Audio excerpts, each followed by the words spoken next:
Hi ಗೆಳೆಯರಿ, ನನ್ನ ಹೆಸರು ಸವಿತಾ. ನಾನು ಹಾವೇರಿ ಸುತ್ತಮುತ್ತ ಕೆಲವು ಮನೆಗಳಲ್ಲಿ ಕೆಲಸ ಮಾಡಿಕೊಂಡು ಜೀವನ ನಡೆಸುತ್ತೇನೆ. ಆದರೆ ಒಂದು ದಿನ ನಡೆದ ಘಟನೆ ಇದೆಯಲ್ಲ, ಅದನ್ನು ನೆನೆಸಿಕೊಂಡರೆ ಈಗಲೂ ನನಗೆ ಒಳಗೊಳಗೆ ನಗು ಬರುತ್ತೆ. ಆ ದಿನ ಅಂಥದ್ದು ನಡೆಯುತ್ತೆ ಅಂತ ನಾನು ಎಂದಿಗೂ ಅಂದುಕೊಂಡಿರಲಿಲ್ಲ. ಅದು ಅಚಾನಕ್ಕಾಗಿ ನಡೆದೋಗಿತ್ತು. ಚಿಕ್ಕಂದಿನಿಂದಲೂ ಕಷ್ಟದಲ್ಲೇ ಬೆಳೆದಿದ್ದೆ. ಮದುವೆ ಆದ ಮೇಲೆ ಆದರೂ ಸುಖವಾಗಿ ಇರಬಹುದು ಅಂತ ಭಾವಿಸಿದ್ದೆ. ಆದರೆ ವಿಧಿ ನನ್ನ ಜೊತೆ ಆಟ ಆಡಿಬಿಟ್ಟಿತ್ತು. ಮದುವೆಯಾದ ಕೇವಲ 2 ವರ್ಷಕ್ಕೆ ನನ್ನ ಗಂಡ ರವಿ ಒಂದು ಅಪಘಾತದಲ್ಲಿ ತೀರಿಕೊಂಡ. ಅಷ್ಟೇ ಅಲ್ಲ, ನನ್ನ ಜೊತೆ ಕೇವಲ 1 ವರ್ಷದ ಮಗು ಕೂಡ ಇತ್ತು. ಅತ್ತೆ ಮಾವ ಇದ್ದರೂ ಅವರನ್ನು ನೋಡಿಕೊಳ್ಳೋ ಜವಾಬ್ದಾರಿ ನನ್ನ ಹೆಗಲ ಮೇಲೆ ಬಿದ್ದಿತ್ತು. ಹಾಗಾಗಿ ನಾನು ಚಿತ್ರದುರ್ಗದಲ್ಲಿರುವ ಒಂದು ಕಂಪನಿಯಲ್ಲಿ ಫ್ಯೂನ್ ಆಗಿ ಕೆಲಸಕ್ಕೆ ಸೇರಿಕೊಂಡೆ. ತಿಂಗಳಿಗೆ ಅಷ್ಟೇನು ದೊಡ್ಡ ಸಂಬಳ ಅಲ್ಲ, ಆದರೂ ಮನೆಯವರು ಹೇಗೋ ಆರಾಮಾಗಿ ಇರಬಹುದಿತ್ತು. ಹೀಗಿರುವಾಗ ನಾನು ಕೆಲಸ ಮಾಡುತ್ತಿದ್ದ ಕಂಪನಿಯಲ್ಲಿ ಒಂದು ಪರಿಚಯವಾಯಿತು. ಅವರು ನನಗಿಂತ ಸ್ವಲ್ಪ ದೊಡ್ಡವರು, ಸುಮಾರು 38 ವರ್ಷ ಇರಬಹುದು. ಅವರ ಹೆಸರು ಪ್ರವೀಣ್ ಅಂತ. ನನ್ನ ದುಡಿಮೆ ಮತ್ತು ಜೀವನವನ್ನು ಮೆಚ್ಚಿಕೊಂಡಿದ್ದ ಅವರು ಆಗಾಗ ನನ್ನ ಜೊತೆಗೆ ಮಾತನಾಡುತ್ತಿದ್ದರು. ಒಂದು ದಿನ ಅವರು ಬಂದು, ನೋಡಮ್ಮ, ನನ್ನ ಹೆಂಡತಿ ಗರ್ಭಿಣಿ ಇರೋದರಿಂದ ಅವಳಿಗೆ ಮನೆ ಕೆಲಸ ಮಾಡಲು ಆಗಲ್ಲ. ನಿನಗೆ ಯಾರಾದರೂ ಪರಿಚಯಸ್ಥರು ಇದ್ದರೆ ಹೇಳು ಎಂದರು. ನಾನು ಸರಿ ಅಂತ ಹೇಳಿದ್ದೆ.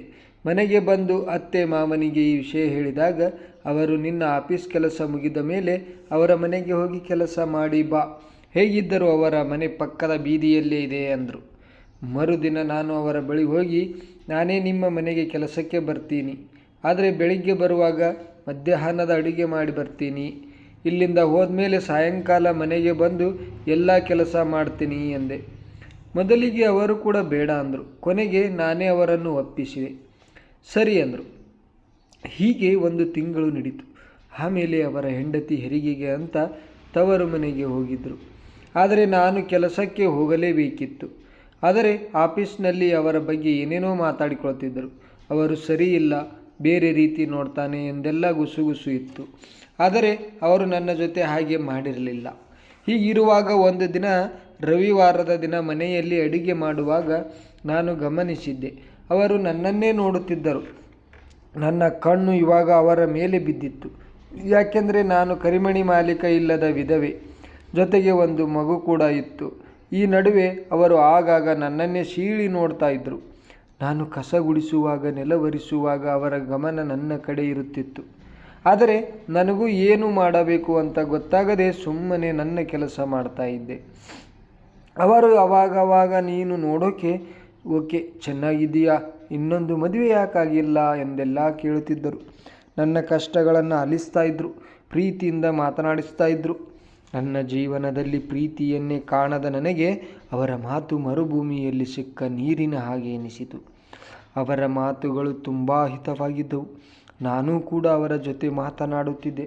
ಅಲ್ಲದೆ ಮನೆಯಲ್ಲಿ TV ನೋಡುವಾಗ ಬೇರೆ ಬೇರೆ ದೃಶ್ಯಗಳನ್ನು ಕಂಡು ನನಗೂ ಬೇಕು ಬೇಕು ಅಂತ ಎನಿಸುತ್ತಿತ್ತು. ಆವಾಗ ನಾನು ತಣ್ಣೀರು ಸ್ನಾನ ಮಾಡಿ ಸುಮ್ಮನಾಗ್ತಿದ್ದೆ. ಆದರೆ ಎಷ್ಟು ದಿನ ಅಂತ ಹೀಗೆ ಇರೋಕ್ಕಾಗುತ್ತೆ ಅಲ್ವಾ? ಹಾಗಾಗಿ ನಾನು ಒಂದು ನಿರ್ಧಾರ ಮಾಡಿದ್ದೆ. ಏನಾದರೂ ಮಾಡಿ, ಹೇಗಾದರೂ ಮಾಡಿ ಮನಸ್ಸಿಗೆ ಸಮಾಧಾನ ಮಾಡಿಕೊಳ್ಳಬೇಕು ಅಂತ ಯೋಚಿಸುತ್ತಿದ್ದೆ. ಹೀಗೆ ಯೋಚಿಸುತ್ತಿದ್ದಾಗ ನನಗೆ ನೆನಪಿಗೆ ಬಂದಿದ್ದು, ನಾನು ಕೆಲಸಕ್ಕೆ ಹೋಗುವ ಮನೆ ಮಾಲೀಕರಾದ ಪ್ರವೀಣ್ ಅವರೇ. ಹೀಗೆ 5-6 ತಿಂಗಳು ಕಳೆದ ಬಳಿಕ ಒಂದು ದಿನ ಎಂದಿನಂತೆ ರವಿವಾರ ಅವರ ಮನೆಗೆ ಹೋಗಿದ್ದೆ.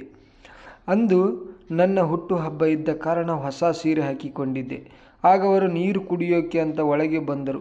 ಏನಿವತ್ತು ಹೊಸ ಸೀರೆ ಎಂದಾಗ ನಾನು ಹುಟ್ಟುಹಬ್ಬ ಅಂತ ಹೇಳಿದೆ. ಅವರು ನನಗೆ ಶುಭ ಕೋರಿ ಕೈ ಕುಲುಕಿದರು. 2-3 ವರ್ಷಗಳ ಬಳಿಕ ಮತ್ತೊಬ್ಬರು ನನ್ನ ಕೈ ಹಿಡಿದರು. ಅವರು ಹಾಗೆ ಕೈ ಹಿಡಿದಿದ್ದೇ ತಡ ಕೆಳಗಡೆ ಒದ್ದೆಯಾದಂತೆ ಅನಿಸಿತು. ಆಮೇಲೆ ಅವರು, ಹುಟ್ಟುಹಬ್ಬ ಅಂದರೆ ಇಷ್ಟೇನಾ, ಬೇರೆ ಏನಾದರೂ ಅಂತ ಕೇಳಿದರು. ನಾನು ಏನು ಬೇಕು ಎಂದಾಗ ಅವರು ನನ್ನನ್ನು ಬೇರೆ ರೀತಿಯಲ್ಲಿ ನೋಡಿದರು. ಆಗ ನಾನು ತುಸು ನಾಚಿಕೆಯಿಂದ ತಿರುಗಿ ನಿಂತುಕೊಂಡೆ. ಅವಾಗ ಅವರು, ಇದೇನು, ಏನು ಗೊತ್ತಿಲ್ಲದವರ ರೀತಿಯಲ್ಲಿ ವರ್ತನೆ, ಇವತ್ತು ನಿನ್ನ ಹುಟ್ಟುಹಬ್ಬ, ಇಲ್ಲೇ ಮನೆಯಲ್ಲಿ ಆಚರಿಸೋಣ ಅಂದರು. ನಾನು ಸರಿ ಎಂದೆ. ಇಷ್ಟೊತ್ತಿಗಾಗಲೇ ನನ್ನ ಖುಷಿಗೆ ಪಾರವೇ ಇರಲಿಲ್ಲ. ಕೊನೆಗೆ ಹುಟ್ಟುಹಬ್ಬದ ಮಾತುಗಳೆಲ್ಲ ಆದ ಮೇಲೆ ಅವರು ನನ್ನನ್ನು ಅಡುಗೆ ಮನೆಗೆ ಕರೆದುಕೊಂಡು ಬಂದರು. ಊಟಕ್ಕೆ ರೆಡಿಯಾದ್ವಿ. ಅವರು ಆಗ ನನ್ನ ಬೆನ್ನಿಗೆ ಮುತ್ತಿಟ್ಟಾಗ ನನಗೆ ಅದು ಬೇರೆ ಥರ ಎನಿಸಿತು. ಕೊನೆಗೆ ಅಡುಗೆ ಮನೆಯಲ್ಲಿಯೇ ನಾವಿಬ್ಬರು ಹತ್ತಿರವಾದ್ವಿ. ಆಗ ಅವರು ನಿಧಾನವಾಗಿ ಬೊಗೋಣಿಯಲ್ಲಿ ಚಮಚವನ್ನು ಹಾಕಿ ಬಹಳ ಹೊತ್ತಿನ ತನಕ ನೀರು ಉಕ್ಕುವ ಹಾಗೆ ಕೆಲಸ ಮಾಡಿದರು.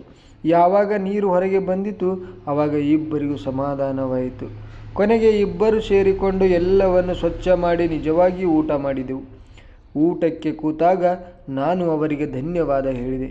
ಆವಾಗ ಅವರು ನನಗೆ ಒಂದು ನಿಜವಾದ ಮನೆ ಸಿಕ್ಕಿದೆ, ನಿನ್ನ ನೆರವಿಗೆ ನಾನು ಯಾವಾಗಲೂ ನಿಲ್ಲುತ್ತೇನೆ ಎಂದು ಹೇಳಿದರು. ಗೆಳೆಯರೇ, ಇಂತಹ ಕಾಲ್ಪನಿಕ ಘಟನೆಗಳು ಕಥೆಗಳಲ್ಲಿ ಓದೋಕ್ಕೆ ಅಥವಾ ಕೇಳೋಕ್ಕೆ ಚೆನ್ನಾಗಿರುತ್ತವೆ. ಆದರೆ ನಿಜ ಜೀವನದಲ್ಲಿ ಈ ರೀತಿ ಮಾಡಿದ್ದೇ ಆದಲ್ಲಿ ಜೀವ ಮತ್ತು ಜೀವನಕ್ಕೂ ತೊಂದರೆಯಾಗುತ್ತದೆ. ಹಾಗಾಗಿ ಇಂತಹ ಕಾಲ್ಪನಿಕ ಕಥೆಗಳಿಗೆ ಪ್ರಾಮುಖ್ಯತೆ ನೀಡಬಾರದು. ನಾವು ಉತ್ತಮ ಶುದ್ಧ ಜೀವನ ನಡೆಸಬೇಕು. ನಮ್ಮ ಬದುಕನ್ನು ಹಸನಾಗಿಸುವ ಕಥೆಗಳನ್ನು ಓದಿ ಸ್ಫೂರ್ತಿಯನ್ನು ಪಡೆಯಬೇಕು. ಗೆಳೆಯರೆ, ಈ ಕಥೆ ಇಷ್ಟವಾಗಿದ್ದರೆ ವಿಡಿಯೋಗೊಂದು ಲೈಕ್ ಮಾಡಿ, ನಮ್ಮ ಚಾನಲನ್ನು ಸಬ್ಸ್ಕ್ರೈಬ್ ಮಾಡಿ. ಧನ್ಯವಾದಗಳು.